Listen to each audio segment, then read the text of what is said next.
We're back once Yeah, again. we're back. After show. Another day. After The show. after show. The show after the show. Yup. The place where everyone wants to be. That's where we are. As they made it evidently clear in the episode, the original episode, the Police Story episode. I did watch Police Story 2 for the first time yesterday. And yeah, I saw Police Story 2. 1988. How was it? It's not bad. It's a good movie. It has some issues. If I had to give it a rating, I would give it between like a 6 and 7. It's 2 hours, so instead of like the hour 40. Okay. And I think it's not as funny. I don't think it feels like Jackie Chan maybe wanted to make a movie that was a little bit more serious. So it's not as funny. There's still some funny stuff in it. And I feel like the cop investigation story feels more, I feel like there's more to it. Like it kind of felt like kind of like a cop detective movie where there are interrogations and there's stakeouts and, you know, there are tracking phone calls and stuff like that, like high and low, you know, and all that stuff is like really well done. Like there's nothing like really wrong with it. It just wasn't as fun or as memorable of a movie as the first movie. I just feel like there's like more plot and I feel like it's kind of bogged down a little bit. But the action is amazing. I mean, it's still like the action is still amazing. Like the action set pieces are still really, really good. Especially at the end. There's some like really good action set pieces and there's a lot of weird stuff in it too. So it's definitely worth a watch. There are several movies in the series, by the way. There's like 5 or 6 other movies. Is Jackie Chan in all of them?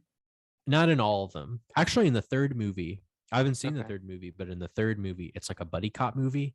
And it's Jackie Chan and Michelle Yeoh. Okay. So, yeah. Really? Yeah, Michelle Yeoh, yeah. She's like doing like a buddy cop thing with him in the third movie. But yeah, I think more or less Jackie Chan is in all the movies. Yeah, I'll watch them all. So yeah, second movie worth watching. It's just a little bit bogged down, maybe a little bit boring, but still it looks good. I mean, it looks exactly like the first movie, just in terms of like the style, you know, the style, the sound. It's a pretty, you know, precise kind of extension of the first movie. It's just not as good, but it's still good. Yeah, I feel that. I think they'll definitely be on my list of future watches. But speaking of Michelle Yeoh, of course, I went to the movie theater this last week. Very happy that I went, and I was like, I'm either gonna see Doctor Strange, fuck that, or I'm gonna see Everything Everywhere All at Once. And I thought, well, Everything Everywhere at Once has been in theaters now for quite a while. I mean, it's been like a month or two. It's probably been like 6 weeks, like 4 to 6 weeks now. So like it could go any day now. And I mean, good for them. Like when I went, even though I went like on the middle of the day on the Friday, there were still like 10 people. Yeah, when we went, we went. It was a packed theater. Yeah. So, you know, they're clearly doing, I mean, you know, all the more to them and, you know, the whole team there that they're continuing to get people in the seats day after day, which is, you know, very impressive. So I was in between the two. Obviously, I went to Everything Everywhere All at Once, and I had a really good time with it. I thought it was really fun. I think it's not perfect. Certainly, you know how Letterboxd is. They're always Letterboxd. You all are a little bit ridiculous. Yeah, it's a shitty website. Who would ever use Letterboxd? Yeah, but yeah, it's just like a recency bias thing. You know, it's just.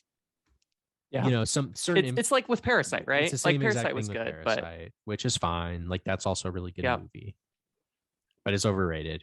They're both overrated, but it's fine. They're both good. Yeah. I mean, you know, I had a good time. You know, I had fun, great performances. Really good cast. A very fun, very good cast, very funny. Yeah, I really don't have a ton to say about it. You know what? This is the first movie, and I don't think it was necessarily because of the movie, but it could have been. This was the first movie that I cried in since, probably since high school. is the last time I cried during a movie. I cry at movies all the time. Yeah. They always make me cry. Not all the time, but like maybe at least every other month, I'll like watch a movie and I'm like, shit, this shit's gonna make me cry. Maybe I'm just not watching enough sad movies. Maybe you're just watching a lot of sad movies. I think the last movie that made me bawl was Ikiru. I watched when we watched Ikiru, it made me bawl. Yeah, that one. That's an intense. There's probably another movie I watched semi recently that made me kind of cry, but I don't remember. But yeah, I find myself crying at movies more often than I used to. Like when I was like in high school or something, or middle school. That's great. I mean, that's wonderful. It's great to cry during a film. It's a very what's the word? It's like a yeah, it's yeah. You know, I liked Everything Everywhere, but I don't think I had that reaction. I don't think I had that strong of an emotional reaction. But it is a very powerful movie, so I can understand. Yeah. I mean, I think for me, just the relationship between mother and daughter. Yeah, it's powerful, man. That was really well written, and it's good stuff. And it's funny. Although the hot dog finger stuff, which I know is like the thing everyone talks about on Letterboxd, freaked me out. I didn't like the way it looked. It freaks me out still. That stuff. Gonna have nightmares about it. I liked how weird it was. I thought it was very unusual, and it felt like the joke was a little like self-conscious. Like they kept on bringing it back, like the hot dog finger stuff, because it is so stupid and dumb. Yeah, I feel like that was part of the joke. That ends up being like one of the most pivotal moments in the film, is because of because it's like, right, because like the whole idea with like those like multiverse kind of films is like you'll have like these moments where you'll like jump into like this crazy world and then they'll never come back to it. Yeah. But I love in this film where like they pick the craziest ones, the most ridiculous ones are like the ones that they'll go to like again. Yeah. I really liked, I think of like all the like multiverses. I think my favorite one is like the one where she's a famous like kung fu artist and actor. It looks like a Wong Kar-wai movie. And they have and they have that, when they're like outside, it has this very like kind of in the mood for love. They change. I mean, like when they go between the different universes, I mean, they will change the aspect ratio in between them all, which is very cool. Yeah, different aspect ratios, different like the way they style the films, which I think is always very hard to do because like everyone has their certain taste. They're clearly like copying other people, just to kind of hit an effect, which is good. But it looks good. They all look really good. Yeah, I really enjoyed it. I mean, I love all the different like aspect ratios and just like the different lighting setups and how it feels like you're kind of watching like some different films. It's very impressive. I really enjoyed it as far as a movie going experience. And I'm, it's one of those movies where like sometimes I won't go to the movie theater for like a couple of weeks because I'm kind of like, like we got a bunch of shit we're doing. We're building a movie theater and, we're shooting films and we're writing stuff. And, I'll kind of push it off for a couple of weeks. But going to a film like this reminds me why I love going to the movie theater so much. I mean, it's just, it's not a perfect film. And, like we said, it's a bit overrated, but it's movies like these that remind me like why we do what we do, like why we make movies, why we, go and like see movies. And I'm glad to be back into the going to movie theaters again. It will be a weekly endeavor once again soon, hopefully. Lately, nothing good has been out though. Lately, like everything that's been out is just kind of like ugh. The new Men will be out tomorrow, so I'll be watching that. But other than that come out tomorrow? Comes out tomorrow. Fuck, I'll probably go see that tomorrow. Okay. Yeah, I mean, that's like, I'm excited to go see that. But other than that, like, I mean, everything has been seeming kind of whatever. Like that Firestarter remake that no one asked for, don't really care about that. New Doctor Strange, not gonna see that. I don't really. You can see the new Top Gun? Yeah, I'm gonna see the new Top Gun. Oh yeah, I might see that on IMAX. Honestly, everything I've heard, I've only heard good things. Did you see Top Gun? Have you seen the first one yet? Gotta see it. Not yet, but I'll definitely see it before I see the new one. Netflix. Yeah. What'd you watch it on? Did you watch it on HBO? I don't remember where I watched it, but I think it's on Netflix right now, so you can just pop it in on there. Okay. But yeah, like that movie's good. It has its weird issues, but it's I like Quentin Tarantino talking about it. When you watch the movie, look up on YouTube. Just don't look it up before you watch the movie. Watch it after, because it spoils the movie.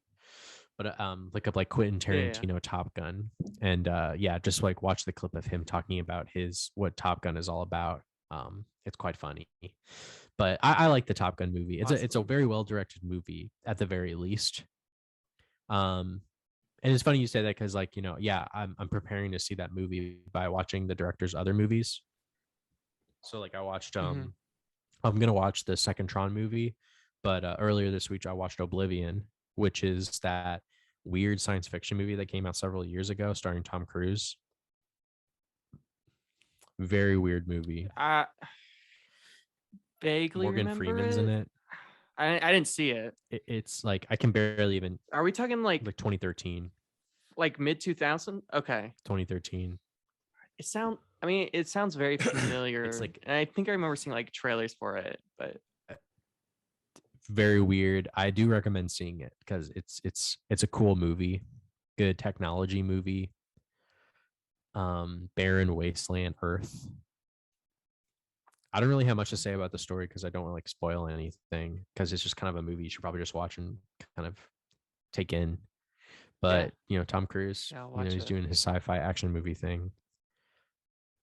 Love it. Is he running it? I don't remember if he runs. He's on a motorcycle. He's got a motorcycle though. He's on a motorcycle. Okay, that works too. A motorcycle. He drives like a fucking like airplane or something. Like he does like shit like that. Perfect.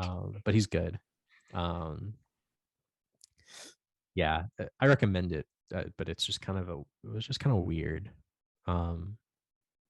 Yeah, but I went on like a Tom Cruise kick, and I'm gonna try to watch all his movies because he's great. And it's a lot of them. Probably the best movie that I saw this week outside of Police Story was it was a Steven Spielberg movie that I've never seen before. I watched War of the Worlds, 2005, starring Tom Cruise. Oh yeah. H.G. Wells story. He runs in that one. He definitely runs in that one. Yeah, he runs. He drives. He does a lot of things. That was a really good movie. I was very surprised by how much I liked the movie. It's very dark. How are the it's not like a fun-loving movie. It's really not. I mean, I know like the story of War of the Worlds, but like Spielberg always kind of has like a pretty it's upbeat look on things. I mean, like whole towns get destroyed by the aliens. Like, I mean, there's some like really intense moments, like some really like, here's the thing about War of the Worlds, that Steven Spielberg 2005 War of the Worlds. It's his 9/11 movie. Mm-hmm. Yeah, it's his 9/11 movie. Yeah. So there's a lot of every director made one. And this was his. And it's just like he creates scenes that it's as if it's 9/11, right? Like, so like people like getting exploding and things getting destroyed, people getting vaporized by the alien rays. A lot of crazy stuff happens in the movie, honestly. I was surprised at how intense and how it's a really intense movie. I was very surprised by the quality of it. It's not like an ET or anything like that. It has its moments, of course, because ultimately, too, here's the thing about Spielberg. I watched a documentary about him recently that was okay. The thing about Spielberg that I'll never forget now is that like his parents got divorced, and that really affected him. So like all of his movies are about divorce or dead parents, pretty much, or like parents like being upset. Yeah. And in War of the Worlds, like the parents are estranged and stuff like that. So like that's a big part of the movie. It's just like, so there's that part, like the family kind of, like aspect to it. Tom Cruise has like a couple kids, and, they don't like him very much, but he has to take care of them now because the aliens destroyed everything. And I don't know. It was kind of like I don't know. I was like, I was very surprised. I like Spielberg. I'm a big fan. I think he's good. He has his critics, but man, good alien movie, alien invasion movie. And it's a good 9/11 movie. It really does kind of have its heart on its sleeve, and it's legitimately like exciting to watch. It's just a good, exciting, big powerful thing. It's not perfect. Yeah, I'm very I was very impressed. It was good. That's great. Doesn't Crimes of the Future come out soon? I think like either later this month or next month, but I'm very excited. I was beating myself up actually. I picked Police Story, which is a great movie. I should have picked a David Cronenberg movie. The next time, let's do it next time. The next time I pick, I'm gonna pick a David Cronenberg movie because he's like top 3, top 5 favorite directors. Yeah. I've seen almost all of his 20th century material, almost, and then he has all of his 21st century material that I haven't seen at all. Which you haven't seen? I've seen maybe like 1 or 2, but he's. Okay. I'm very excited for Crimes of the Future. You haven't seen any Cronenberg, right? Yeah. Me. I've never seen. I mean, I know like his aesthetic and I know his look, but no, you don't. It's long been on the list of things to do. You don't know anything about him. You don't understand. I don't know anything. He's special. He's special. I recommend all of his movies, including Videodrome and The Fly. But yeah, I'm sure you're gonna see Crimes of the Future, and I will definitely see that movie in theaters because he rocks. He's like one of the greatest directors of all time. He's special. I was gonna say, I don't know. Oh, I was gonna pick for my when I pick next time. I kind of want to pick an Orson Welles film because we haven't done an Orson Welles film. That's fine. I would watch more Orson Welles. You've only seen Citizen. You've only seen Citizen Kane. We watched The Third Man. No, but he didn't direct it, right? Yeah. At this point, I think Citizen. I've seen Effort Fake. Okay, but that's like I know. It's not. Welles, right? It's a very different movie. I understand. It's like towards the end of his career. But I would like to watch more Orson Welles. I mean, he has a lot of movies, and I've heard they're all more or less very great. So yeah, I'd watch an Orson Welles film. Love Orson Welles. We should probably watch either Touch of Evil or The Lady Vanishes. Those are probably his 2 best films. I think they're better. Citizen Kane, like, sure, it's the best film of all time, but honestly, relative to his other work, it's probably one of his weakest films. Like, he's got some really great stuff. I kind of want to do Touch of Evil just because we did Phantom Paradise, and there is that, like, it's the exact same scene. If you pick, nice to see. Let's just watch Touch of Evil. Yeah. Okay. I'd watch that one for sure. Let's do that. That has to do with like cops and stuff, right? Okay. Yeah. Yep. It's incredible. Gonna watch it. I think I'll be surprised if you don't really like it because it's just. No, I mean, like, I like Citizen Kane. It's been a while since I've seen it, but that's like a movie that I watched at a young age, and it definitely sticks in my brain a little bit just because it's like very like it's such an effective movie, So yeah, it's overdue. Watch all of his movies, like, all of his movies are overdue. Like, yeah, just I'm very behind. I definitely need to. Yeah. Which is I definitely have to get on it. But yeah, he's that would be really good. That'd be really good. Mm-hmm. I also watched you mentioned Painting with John. I watched Fishing with John last week. I watched all 6 episodes. It's on Criterion, right? It's chill. How was it? It's nothing like crazy, but I had a good time watching it. It's just him going fishing in different places with different famous people, and that's it. Dope. Are you gonna watch Painting with John? I watched the first episode, but I just didn't stick with me. But I'll probably go through it again sometime in the future. Yeah. That's all. Yeah. Feel that.